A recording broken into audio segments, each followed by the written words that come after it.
issues. It's what we do in the comic shop.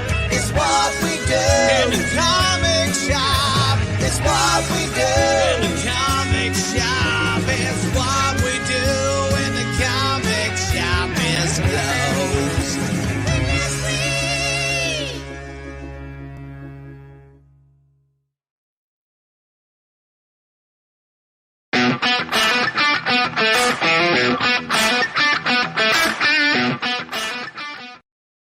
What's up, everybody? It's Kyle. Wow, I'm all like green screened out and stuff. Like, I've never felt this ghosty before. Anyhow, welcome in. This is Talking Shop. This is our long form podcast type talk show that airs a few times a week here on The Experience. What's up? It's been a wild week, guys. We've got stores all over the country are still waiting on their new books. So if you're heading out to your local comic shop, make sure you give them a ring before you head in and make sure they're all ready for you. Seriously, every time I go like this, I get a little more ghosty. Anyhow, it's freaking me out. But make sure you're doing that. Hit comicshoplocator.com if you need to find that information. But this, again, is Talking Shop. This is our long-form interview type podcast type show. So today's guest has a new book out this week. This is Brian Haberlin. He's been around for a long time at Top Cow and other places. He makes Anomaly. But he has a book out this week that you should check out in your stores. It's one of the best books out this week called Aria. So make sure you check that out. But here is Miss Jen sitting down with Brian Haberlin from back at our EXP Expo, which is our big kickoff event a few weeks ago. So without me talking anymore, let me show you that. Hi, everybody. You are still with us at the EXP Expo on The Experience. Joining us right now is Brian Haberlin. You've known and loved his work for a long time. He's a super innovator in the field. How are you doing this morning? Morning. My coffee's done. One second. Get your coffee. 1 second. Oh, man, look at you. You're having my favorite art in the actual screen. Man, oh, man. I'm on the West Coast. It's morning, so I gotta have my coffee. All right, I got my coffee. There you go. Coffee up. Cheers. I could put Sonata to take my place while I'm Hey, Jen, how are you? I am doing really well. It's going to be an interesting, like, they're 12-hour days for convention, even though they're virtual. I'm just praying my voice holds out. Well, you have quite a good lineup of people there. Yeah, I was nudging a couple of people yesterday, a couple of friends. I was super excited to get to talk to you this morning because there's a million questions I always want to ask you when I see you at San Diego Comic-Con. But I always feel like you have so many people crushing to talk to you at the booth. I'm like, I'll find some other time. Yeah, San Diego's never a great place to hook up with anybody. It's always like you have to kind of, okay, I'm going to go and meet someone on the other side of the convention center and 20 minutes go by before you get there. Or you can even leave your booth because you have the intention of leaving the booth and you tell your booth mate, I'm going to go. And then 20 more people come up and just want to say, I just want to say hi. Yeah. It's impossible to go to the bathroom or get food.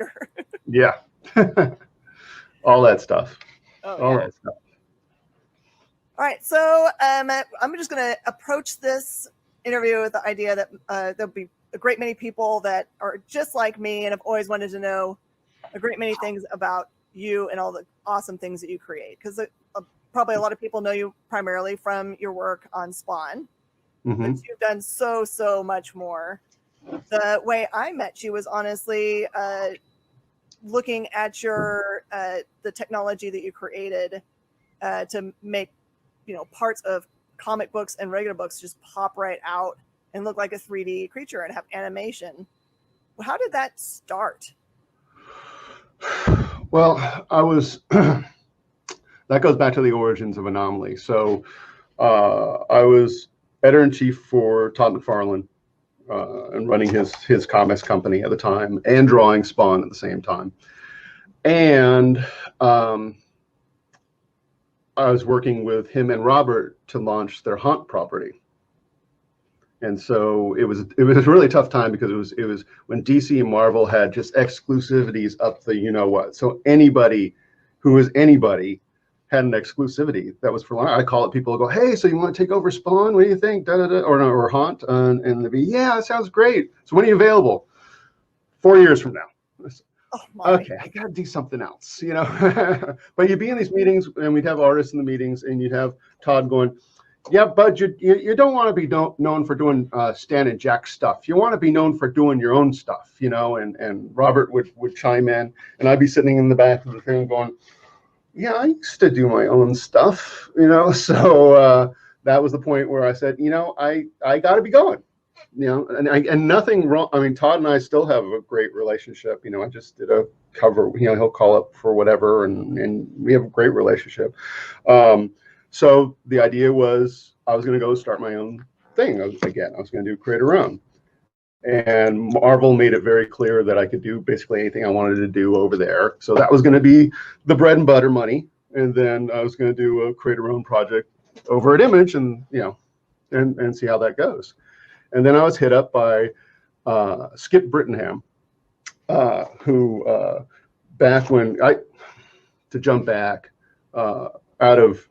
I went to film school. I have a master's in screenwriting from Loyola. And I went into television. So I was in drama series, comedy series development at Lorimar and then Warner Brothers. And Skip Brittenham's company, Ziffern Brittenham, they were like the biggest, they like ruled it. They were like the biggest entertainment lawyers there were. So get a call from this guy and go, oh, well, you know, I'll take that, because especially when you're starting your own comic company again, custom comics are a big part of that. And, you know, back in the day when I had Avalon and I was doing that stuff, we did, you know, custom comics for a bunch of people. We did Stan Winston's line for him. We did a bunch of stuff. It pays really well, and it's good. So I figured, oh, that's what this is going to be, right? And he had the rough treatment at his house for Anomaly. And back then it was called Clone World. And I read it, and I thought it was fine. And I said, well, this is sounding interesting. You know, I'll find some people to do it for you and stuff, you know, because I have my stuff I want to do. And then we started to hit it off so much, and we started talking in these big terms. It's like, oh, let's do this oversized, and let's do it landscape. Yeah, let's do landscape. Let's do the longest original full color graphic novel ever done. It's like, okay, that sounds cool. That sounds good. And let's push the envelope. So when we started it in 2010, augmented reality needed to have, because I always look at all this stuff all the time, need to have these obvious QR codes.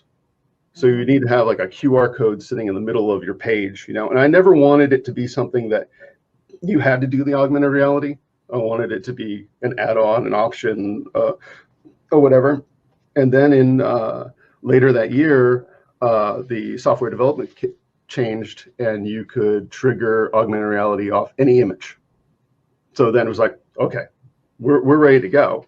And so the exciting part to me as a creator for that was that you could take pages and you could change pages, you could have interactive pages, you could have essentially the DVD extras of everything. You could have games that you play, you can have face swaps with characters, you know, all that kind of stuff. And it just became a new method of storytelling, you know, and it was something that was exciting and still is exciting, because I don't think anyone's really still cracked it for a story can only be told this way, you know. So that's the challenge of it, and I don't think we've gotten there yet, but we've gotten some really fun add-on things and stuff. Like, I mean, you know, it was fun even on the Medieval Spawn Witchblades that we did. We had the covers being drawn in front of you, so you get the convention sketch kind of thing, you know, and that stuff's always really fun. So it was just trying to do something new. That's why I always try to do something new. So you mentioned that it was like the idea was, wow, we get to be the first to do the longest and landscape. Did that end up being a benefit or a drawback in hindsight? Anomaly one, it was a good thing. We actually, you know, we did well in sales on that book, but it was also this, you know, it was, here we are, you know, you can't deny this is go big or go home moment kind of thing, and it worked out. So it was great. And then was Faster and Light the next project that you used it in, or there? No, it was Shifter, the other original graphic novel. So we did 2 graphic novels, or just pure graphic novels: Anomaly, Shifter, then Anomaly 2, and then Faster and Light. So Faster and Light, I really love. I'm a big thanks. person, so it's I love the add-ons of being able to pull up things in the middle of the book to make it more, I don't know, it feels like a marriage between television, the way you consume television, and the comic book world. So it lends itself to imagining what it would look like maybe on the small screen or big screen. And I remember hearing that was Faster Than Light picked up for possible development? That was over at Skydance. And I think there's which often happens in the entertainment world, because I've had, because with Avalon, from Hellcop to Stone to Aria to, a gazillion entertainment projects one way or the other. I've had pilot deals, I've had yada, yada, yada. The only thing I've had actually on the air was Witchblade.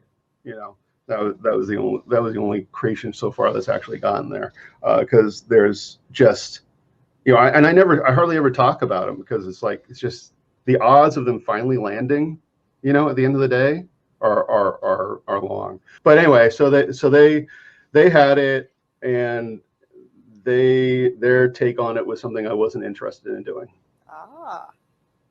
So it was basically the first season they wanted to be on Earth and have it be all spy about who has the Faster and Light equation, and these governments going after each other, and so you don't go into space until the end of the first season. And I'm like, that when I said at the meeting, like, well, that's kind of like a pirate show without the pirate ship, right? Yeah.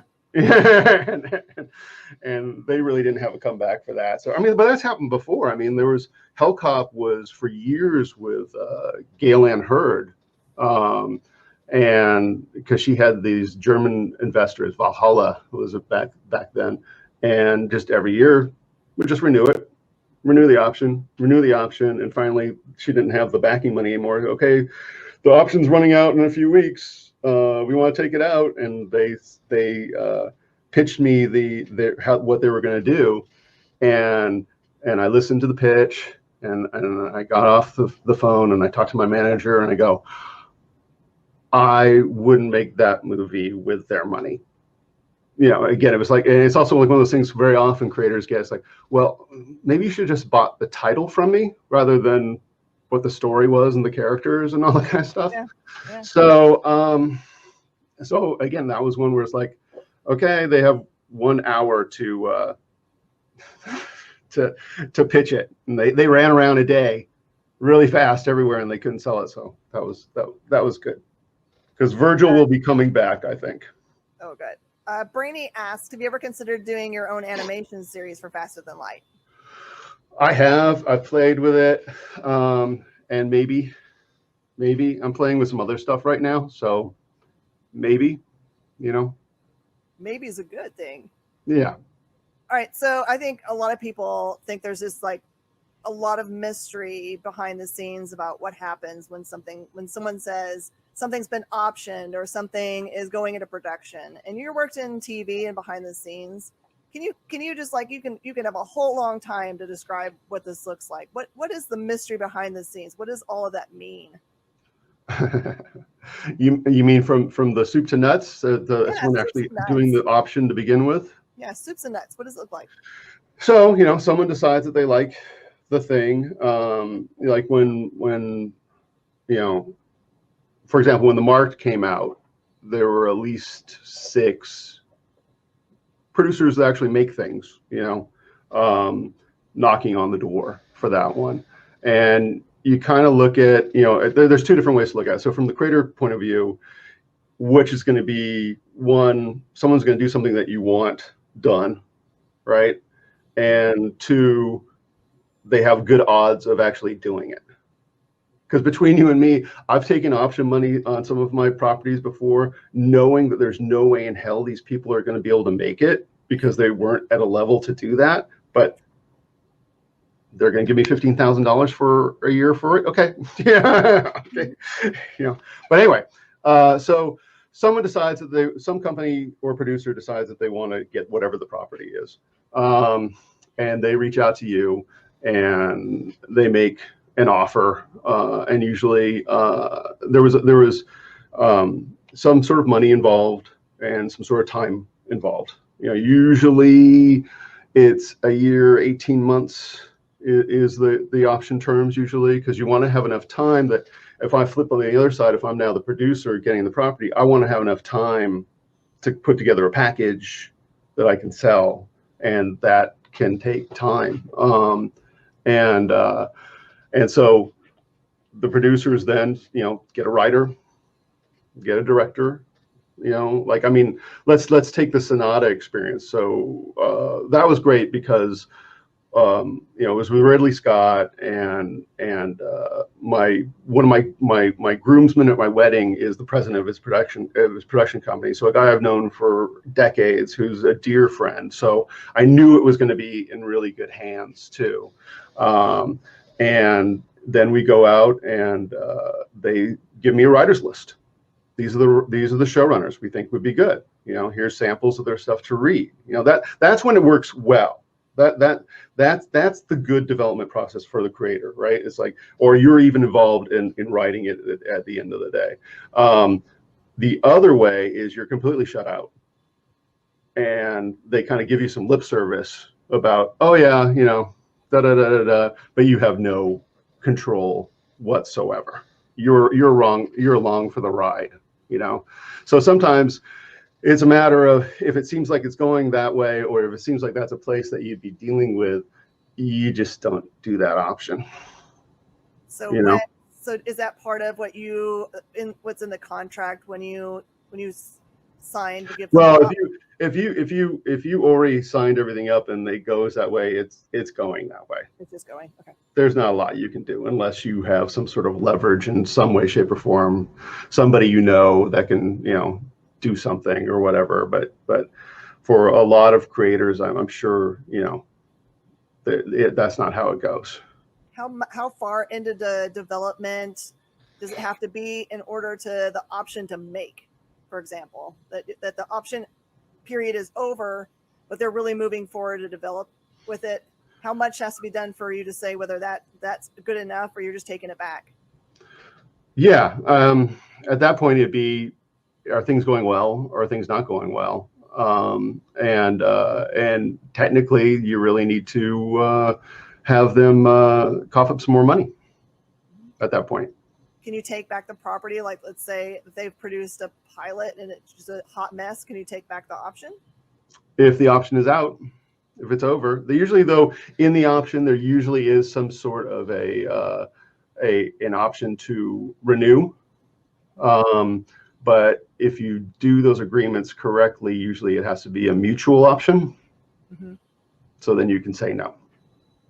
So the other tip I have for people, especially for young creatives out there who have their new comic property, is never do 50-50 deals with your co-creators, just because then so many things can happen, and I've seen it happen so many times where, no, I don't want to do that. No, I want to do it. So you both have to agree. It's like half the time you have to move so quickly to make some of these. The opportunities are not there forever, really let somebody be the one who has the more control. So you don't end up in a stalemate, and then nothing can happen just because you don't agree about one thing. Yeah. Because people, long-time friends have arguments and falling out and yada, yada, yada. And it's just, no, it just ties your hands, and then it's a shame. So like an option agreement, that's just them having the opportunity to be able to develop the property. Right. When would a creator negotiate percentages of the back end or any of those kinds of crazy things? Do those even exist? Those do sometimes. I've had those in some agreements earlier on. Now it's usually if everything goes well and it gets sold, then you negotiate that. But that's actually kind of good for the creator because it puts you in. So they just sold it, right? Hmm. So they're all set to do a show. There's going to be money. There's going to be the whole 9 yards. And now you could say, because the option's out, you can be a little hard on your negotiations. Mm-hmm. Because they know there's gold at the end of that rainbow. So is it usually sold to is the person that's doing the option, is that like a producer, and then it gets sold to like a studio? Right. So usually it's a producer, production company. Like the market is with Skydance right now. And Sonata's with Scott Free, which is Ridley's company. But sometimes there's sometimes there's the young sort of, it can go different ways though too. Sometimes you can actually get hit up by like a director who really wants to do it, or something like that. And then it's kind of like you can get rolled into more a producer thing. I mean, that's the other thing, is you always want to have, you're always going to be some sort of executive producer besides. So you get a produce. So depending on how it works, but some sort of producing credit, and not just producing credit, but you also get a fee with that.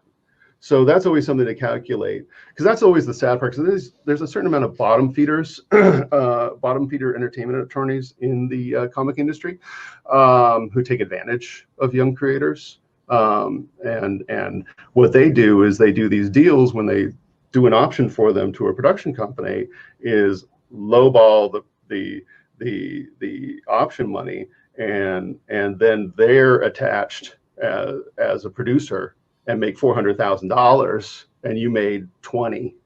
A mystery to me, and maybe it's only a mystery to me, is what is the role of a producer? Because we see a million names on films that are listed as producers. Do they do any day-to-day things? There's real producers and there's not. There's real producers and there's not real producers. Right. A real producer is soup to nuts. I mean, they'll find the directors, find the writers. Usually in a production company, there's line producers. So there's people who handle it's like, what was it? It was like that one 30 Rock where the guy who's the page sold the show and whatever. And it's like, all right, well, how do you want to make this show? And he's like, well, I thought y'all would know where to get the lights and the cameras and stuff like that.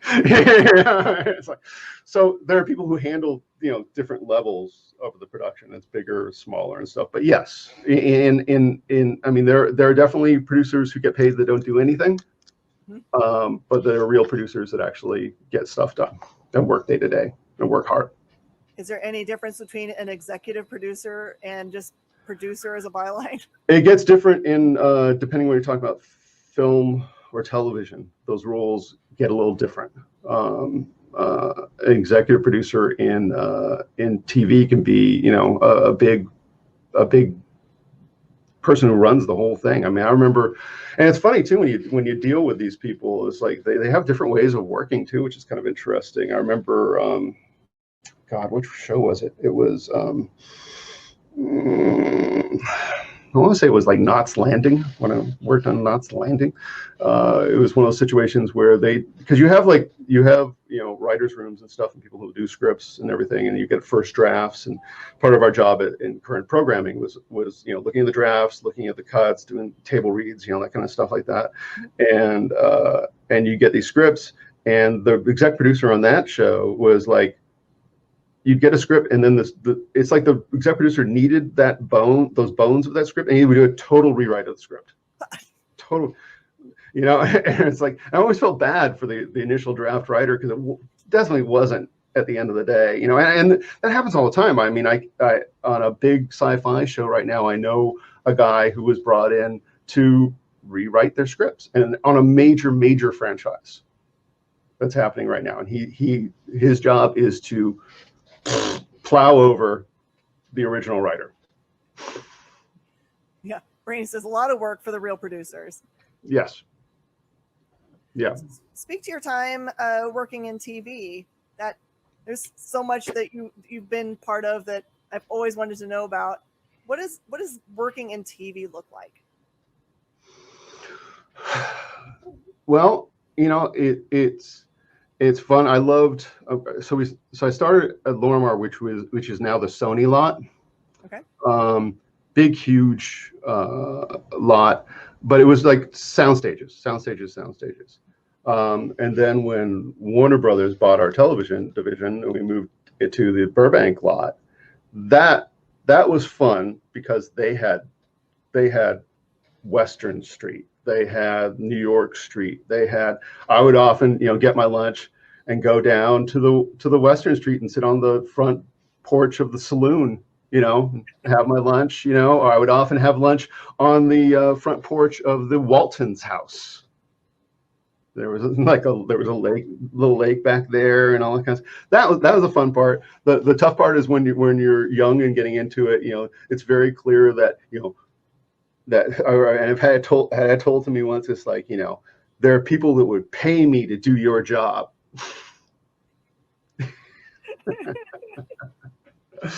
But no, it was fun. But it's like a regular workplace. Everybody's they're pain in the asses and good people and bad people and all that kind of stuff. So in a typical TV work day, what are the crises you've had to overcome?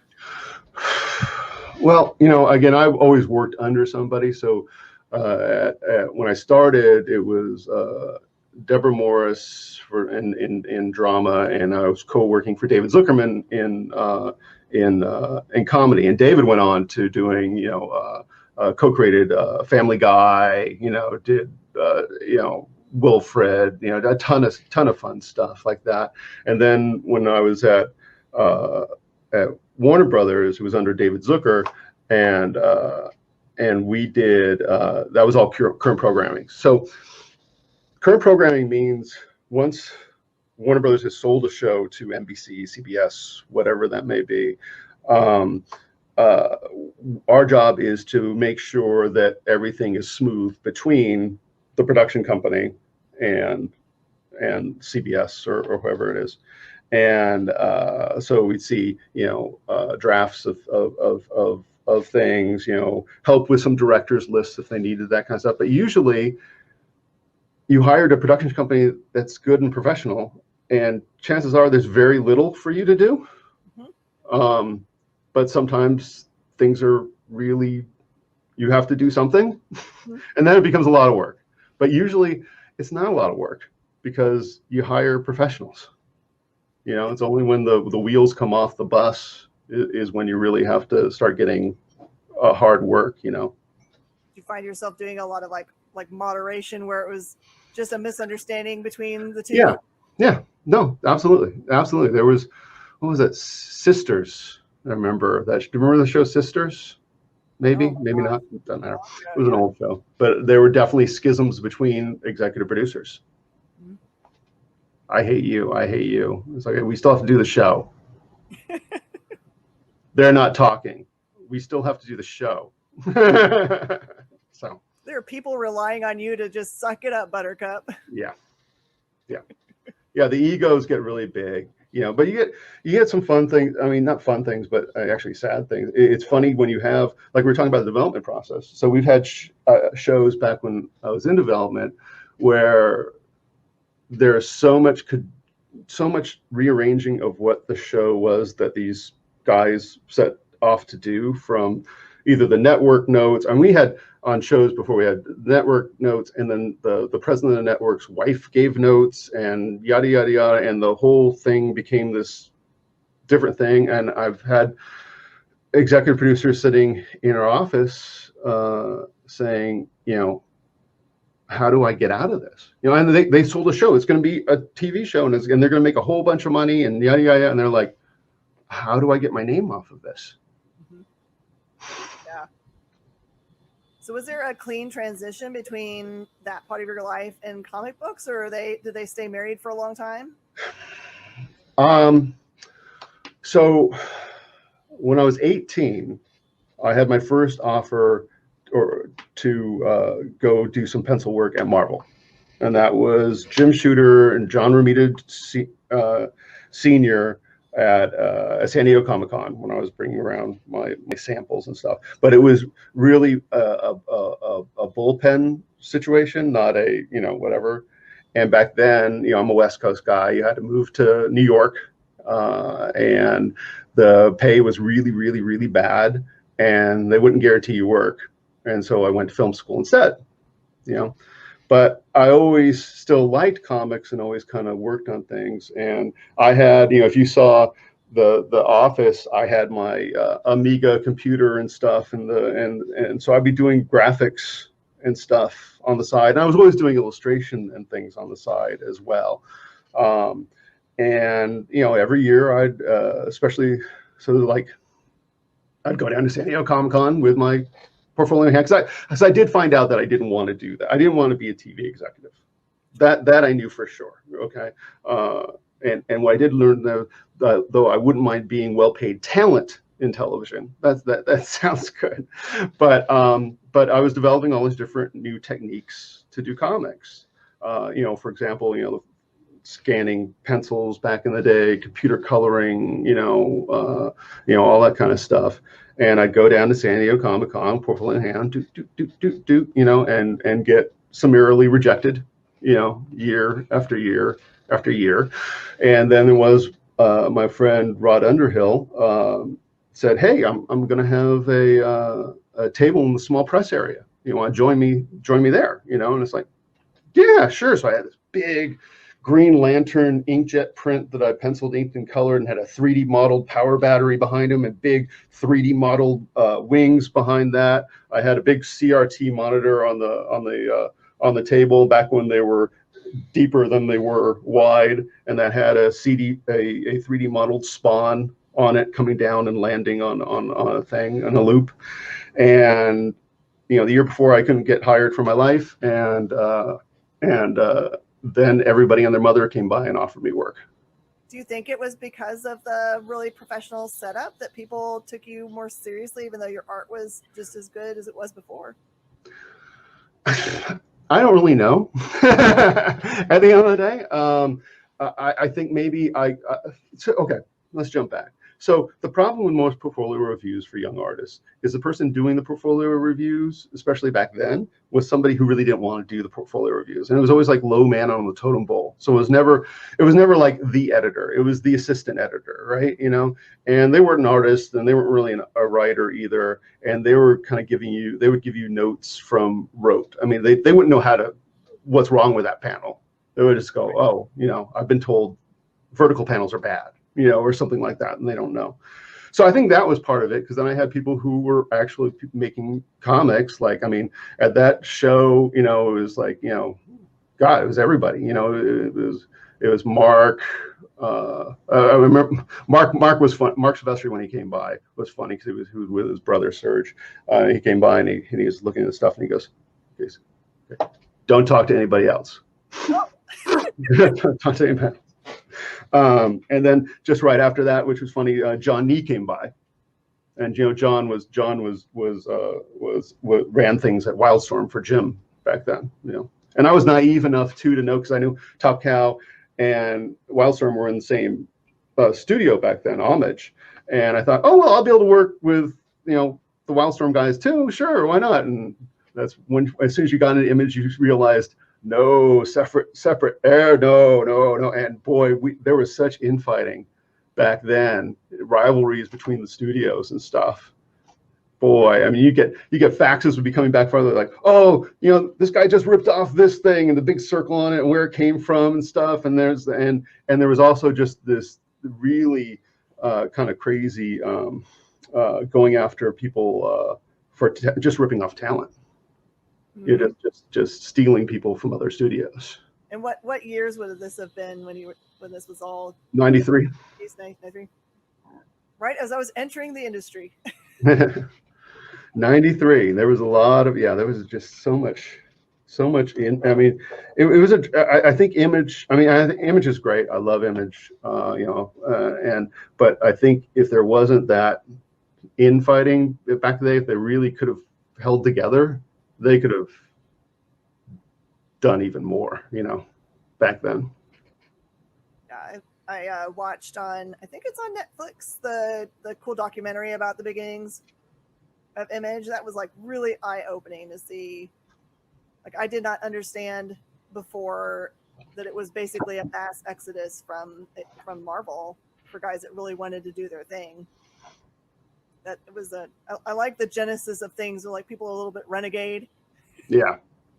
Well, I mean, you know, they were making a lot of money back then, you know, as Marvel talent, you know, because the books were selling, you know, really good amount of money. I mean, it took a while to get Jim Lee to finally say, okay, because Jim was making a buttload, you know. Granted, they all started making crazy freaking money when they first started at Image. I mean, can you imagine Todd's first Spawn sold 3 million, maybe more than that, I guess. I can't remember exactly what the number, and that means, so technically you did the comic in a month, right? So it's a monthly comic, and you make about $1 on each book, you know. So he made $3 million in 1 month doing comics. Yeah. I was in the studio when you know, when the bubble started, you know, doing its thing, and you know, a conversation between Jim Lee, Scott Williams, and Mark, and Jim was going, should we cancel a book if it sells less than 500,000 copies? Oh my gosh. And people were happy we 150,000. When I first started there, again, you know, I was older because I already was working somewhere so there were a bunch of 20-somethings working in that studio, and you had kids that were penciling books that were making like $21,000 a month penciling books, and they bought, you know, these cars that were way more powerful. There were a bunch of car crashes because the guys bought stuff that they couldn't thing. And in the early days, they were on the weekends when they were going out, it was limousines. Mm-hmm. So how did you choose who you chose? You were all of a sudden being courted.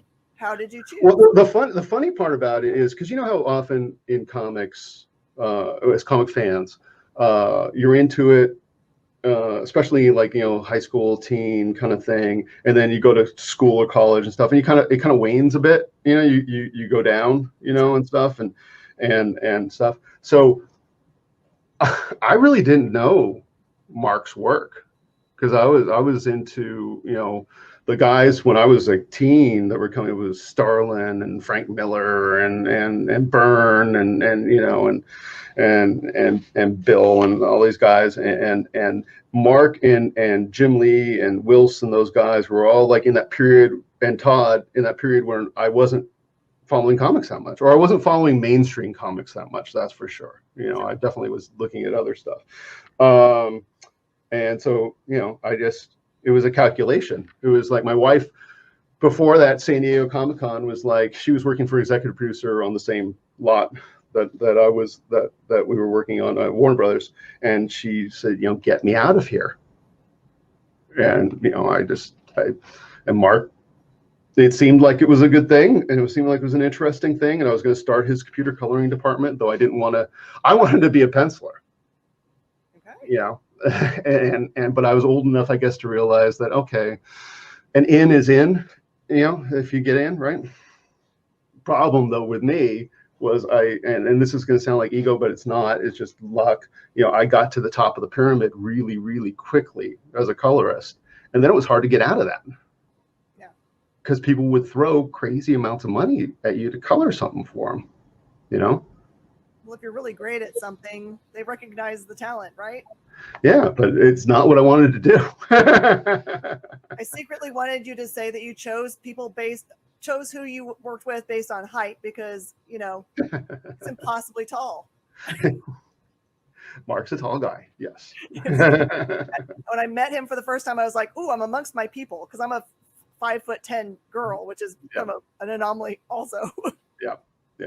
But no, but I tell you though, I mean, there's so much stuff I learned from. I mean, at Homage, it was all open floor plan, office floor plan. There were like 2 offices that had doors that actually shut, so you could walk around. You know, again, if you weren't an asshole, you could walk around and stand behind Scott Williams while he was inking and ask him questions, and he could show you stuff. You know, same thing with Mark. And over there, you got the new kids on the block. We got Dave Finch and Travis Cheris and Jeff Campbell, and you got Jim working, and you got Wills working in the other room. And it's like, and everyone was trying to beat each other too back then. It was like the first thing I learned, and it kind of doesn't seem to hold that much these days, but it was like what it was pounded into me. It was your job.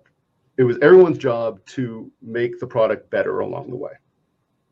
So penciler, and then the inker had to add something, colorist had to add something, letterer had to add something, you know, all that stuff. So it was you know, it was a doctorate in comics. And then, you know, again, I've been blessed my whole career. I mean, you know, working with Jimmy and Joe, Marvel Knights, the start of that, you know, and then, you know, working with Todd. I mean, Todd, he's got to do a book on how to do comics one day, because people assume that Todd is just that style that he does, right? You know, it's like, but Todd has an understanding of the entire art form. He has given me a 3-hour lecture on how word balloons work.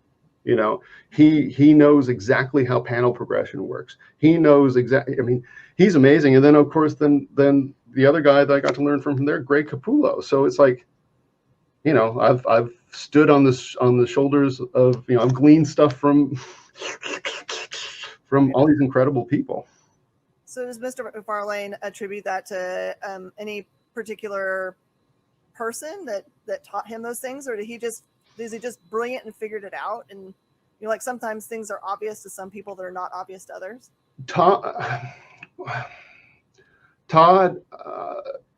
is kind of like the way I approach these things. So you know, Todd was aware of everything that had been done in comics before. You know, and that was something, you know, even from when I started as a teen, when I had my, you know, I had Kevin Holguin and Brian Holguin and my friend Kirk were introduced me to comics for the first time in high school, and they cherry picked, you know, it was Frank Miller's Daredevil stuff, it was, you know, Jim Starlin's Cosmic stuff, it was, you know, John Byrne, the Uncanny X-Men. Like when I heard you the other day when you were talking about X-Men and Chris Claremont and stuff, and I still remember being in the car after we've picked up X-Men issue, and I'm reading it while my friend's driving after we went to a 7-Eleven to pick it up off the spinner rack, right? Yeah. And it was that one where all of a sudden Phoenix is Dark Phoenix at the end, and the jet blows up, the big splash page, and then I'm like, oh shit, I gotta wait a month now. Ah! Curse you for making me wait. And the other thing about that, your conversation the other day is remember, I remember you said like I forgot the guy you were talking to, but it was like people were so mad at Chris. There was a kid that was so mad at Chris Claremont for killing Phoenix, you know, and it was like, that was Jim Shooter. Jim did it. No, because and you know why? It was in the Comics Journal in ages ago. It was really nice because it had a lot of pencils of John's stuff too, but because she blew up that solar system and killed all those people, Jim said she's got to die. Yeah, because she wasn't supposed to die. And as the kids say now, she was OP. Yeah, pretty overpowered as a character. Yeah. And like anything else, you know this more than anybody as a writer. You have to kill what they love. Yeah. But you got to make them like them first. Mm-hmm. Absolutely. So we love Phoenix / was terrified. But yeah, I was those. I mean, those days. I mean, he again, and Mark always said this too. Is like, you know, they really have to be like really, really good soap operas to a certain level, on a certain level, you know. And he also said, you know, Mark, the two. And there was a bunch of stuff I learned from Mark, but two of the biggest things I ever learned from Mark was, do I have something here that I can show? Well, that's not going to be a good example. One is that do a logo that's readable, and do a logo that's readable from 8 feet away. Yeah. You know, and do a logo that's going to sit on top of a book, because when it's racked, you see the logo. You know. And then I can't remember what the other one I was going to say with Mark. That you want to be all the characters. Somebody wants to be you, and that's and it's even more necessary for the villain. You want to make a villain that people want to be that villain, to a certain degree and stuff. So anyway, yada yada. So you can are fully able and are so skilled at all the different aspects of comic creating. But what is your favorite part? I'd say the art, and that's the easiest part for me. I enjoy the writing, but it's like eating my vegetables. I have to sit down and do it. It's like when I'm doing art for a book, I'll have, on this monitor, there'll be a Netflix show on, there'll be, whatever is going on, and all the, just because, I've done it long enough that but for writing, it's like, okay, put on the classical music or a soundtrack, nothing can get in my way kind of thing. And, but usually once, I get a half hour into the session, then I start having fun and liking it. But it's always something that I kind of I kind of put it off a little bit. I keep kind of putting it off, going, oh, I don't want to do that. Okay, I got to do it. It's like, so. So for when you put on Netflix, are you putting on something that you've watched a million times? It's just in the background. Yes, it can't be anything too engaging. It can't be anything. It can't be anything new. That's for sure. It's usually something like I've watched The West Wing probably about 10 times. I just what did we just finish watching again? Like right now, it's funny because we have things that my youngest son, we're TV buddies, and we'll pick something to go through. Right now, our playlist for the evening is we're doing Torchwoods, and then Absolutely Fabulous is after that. Yes. And that's a really nice combo. Yeah, my youngest son is 17, so we've finally got to introduce him to binge watching some of our favorite shows like Chuck. And he's been through The Office and Parks and Rec many times now. He has another show that he's just picked up that he's been binging through, but he'll finish the season of one and go straight to one of the other ones he's already watched. Yeah, I mean the other one that I watched. I mean, I love What They Do in the Shadows. I've seen that a couple times now. That's a great show. I wish there was more Barry. Oh, I don't know that one. What's that about? Oh my God, that's the one that he's a assassin who turns wannabe actor. It's with Henry Winkler, and Henry won the Emmy for the first season he's the acting teacher in it. But yeah, Barry. Oh, you gotta see Barry. Write it down. But again, so many things got screwed up with the pandemic. It's like they were doing table reads in February, ready to do the third season, and of course, they haven't been able to do anything. Yeah, I'm just hoping and praying all the different industries make it through to be able to make new content. It seems like movies and TV have kind of figured it out, a way to bridge the gap. But yeah, it just depends, though. I mean, you get a case and you got to shut down. Mm-hmm. I'm going to keep asking questions, but just a reminder to everyone that's watching, you can totally ask questions too. It's a fully interactive show. I know you've got things just burning in your brain you've always wanted to ask. I got to ask my questions, so I'm super happy right now.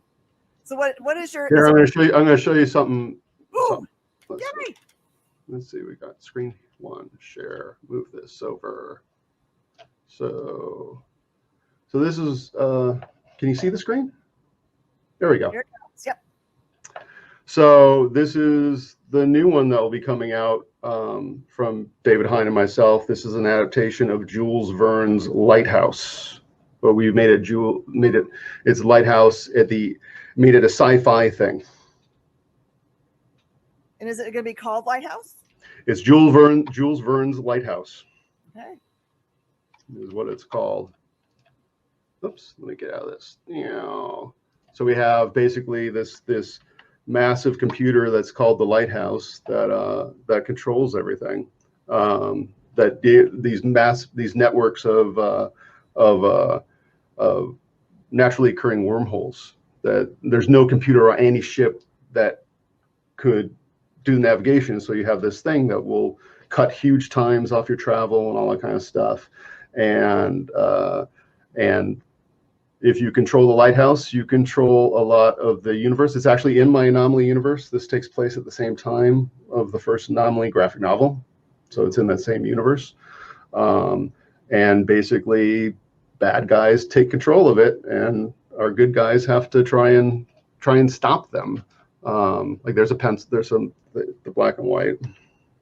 I wish I could do black and white, just black and white books. I love black and white, but they're not great sellers, are they?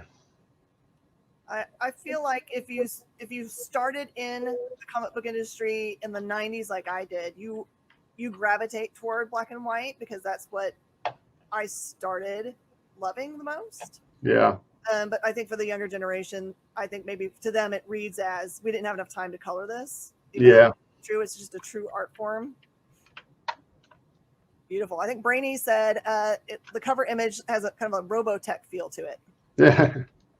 There definitely eventually there will be a big mech fight in it, so that could be fun. What I kind of like about doing, and something that David's very good at writing too, is our lead Vasquez. She is damaged. She has got PT.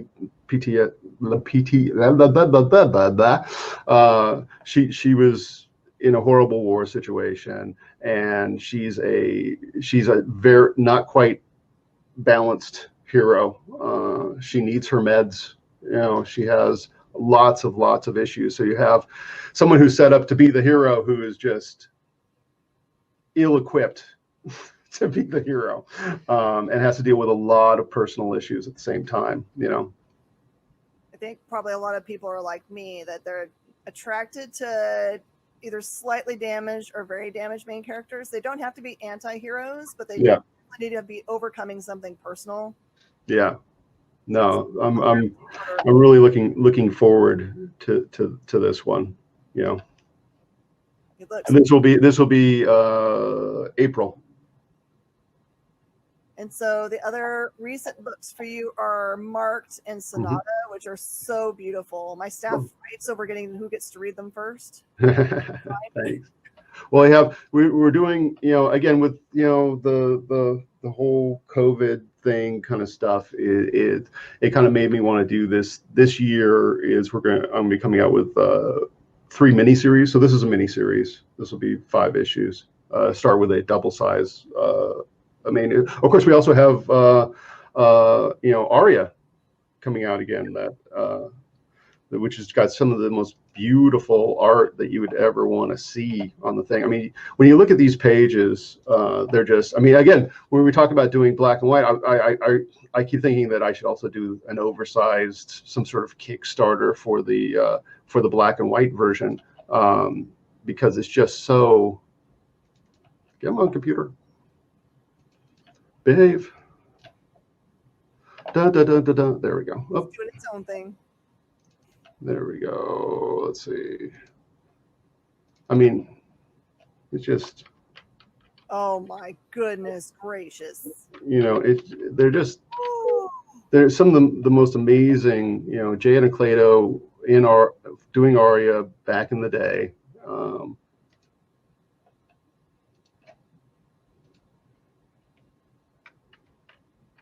Mind-blowing detail. I can't wrap my mind around how long it takes to make even one of those panels. I know. I remember I used to bitch at him for being slow, but at the end of the day, it was just okay. Yeah, if you handed off that, then. It's just. We have a viewer wanting to know what the cool bronze statue is behind you. Oh, let's see. There we go. So this is a Sonata. And you made those originally with the 3D printer? Is that still 3D printer version? 3D printer. She had wings. The wings fell off. She would sit behind me when we were doing some pitches and stuff. But yeah, she's 3D printed. She's plastic. You can see it's plastic at the bottom. It just has a patina on it. Mm-hmm. But that's how most of my process has a lot of 3D. So the advantage of that is that, one, you can animate your characters, coming right away from whatever. I mean, like if I like see this little animation thing that I'm working on right now. Oh, wow. And then you can also, take them and print them, There's some really interesting, pieces of software now. I've done 3D since the Amiga days, but you can really do a lot of interesting, character design in these things now. So it's like, if I go through here and I want to, there's all kinds of different sliders for different parts of the, different body shapes and stuff. So like, let's say, I want to. Oh. And then as easy as pie, you just go, okay, file, I'm going to export, bring it over to the program where we previously had this creature being the thing. And now, go. And now, there we go. And now I have this character. So are these destined for augmented reality segments, or augmented reality? Use them for as characters in stills for bases on things. I mean, the advantage is like, look what I can do, live. These are great for teaching too, so I can like show people how shadows work. The light source thing is awesome. And just grab the character, you can move them around, move the camera around. Kyle is wondering what software you use for your 3D. This is Poser with a shader I designed. But I use everything, like from ZBrush to Maya Max, Blender. I'm really appreciating Blender now. Blender, if people want to get into it, I mean, Blender's a little tough. Poser has a free setup. Daz is free as well. Blender is free, and Blender is just blowing me away with what it can do these days. So you don't have to. It's surprising how little you can get into 3D now than it used to be. It used to be very expensive to do, but it's not so expensive anymore. It's amazing that they're making those all open for people to be able to use.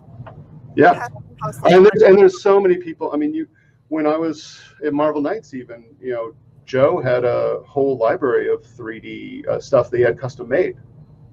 Like I still have the files. I could pull up the Baxter building with floors and rooms, and you can move the camera around and use it for for reference for your drawing. The Shield helicarrier, the whole Shield helicarrier with labs and bridge and all that kind of stuff. Oh yeah. Jesse Smith says, "What do you recommend for 3D for brand new newbies?" Oh, a 3D printer. What program? For beginning 3D printer. I think ZBrush is a necessary kit if you're someone who wants to print 3D stuff, just because it's great for augmenting. Blender is also great for that. Blender is wonderful for you can increase the resolution. It even has some nice painting and sculpturing tools as well. So yeah, I mean, Blender's free, so I guess I'd go with Blender first, but Blender has a little bit of a learning curve. Well, ZBrush has a learning curve too, but Blender's free, and there's a lot of good resources online on how to use it. Absolutely. Well, I could talk to you for hours and hours and hours, and we'll have to revisit absolutely with you after Jules Verne Lighthouse is out, so we can see more about that. I'm super excited. You want to throw up all your socials? How do people get in touch with you and follow you? Brian Haberlin official on Twitter, or not Twitter. Brian Haberlin official on Instagram. Brian Haberlin and Digital Art Tutorials on Facebook, and I still don't do my Twitter. So there's no point. Don't be sad about it. I had to quit Facebook for a whole month and make myself use Twitter to understand how it works properly. So yeah, I get it. Yeah. It's different. But thanks, Jen. This has been fun. Absolutely. I look forward to getting to see the Lighthouse. It sounds like my jam. Absolutely. Cool. Bye, guys. Thank you guys. We'll see Thanks, you.